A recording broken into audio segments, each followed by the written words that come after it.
কি করতে এসেছিল এখানে? হ্যাঁ, গরু কোথায় কোথায় পার করছিলে? কোথায় পার করছিলে? কোথায় পার করছিলে? এ কোথায় পার করছিলে?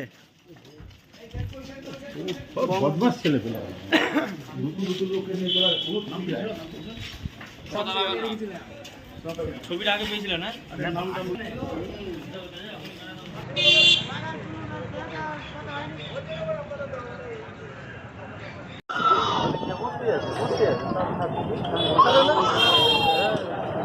আর এসআইআর এর ভয়ে এই সমস্ত বাংলাদেশি অনুপ্রবেশকারী যারা ভারতবর্ষে এসে ছিল তারা পালাচ্ছে এখান থেকে।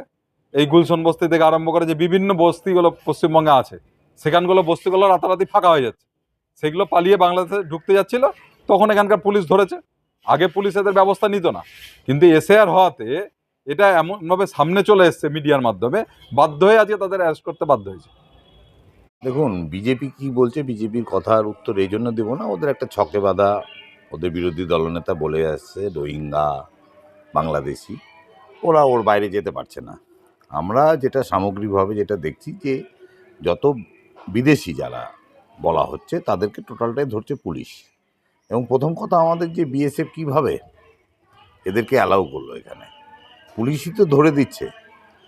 আর যেসব গুলশন টলনি যেসব কথাগুলো বলছেন, এগুলো একটা জিগির তলার চেষ্টা। শুনুন, এখানে এদেশে বিদেশি যদি থেকে থাকে তার জন্য দায়ী হচ্ছে 2014 থেকে যে সরকার কেন্দ্রে রয়েছে সেটা বিজেপির সরকার। এর দায় আমাদের নয়। পুলিশ পুলিশের কাজ করছে। পুলিশ কোনো বিদেশিকে দেখলেই নিশ্চয়ই তাদের ধরে তাদেরকে সেই সেকশানে পাঠাচ্ছে।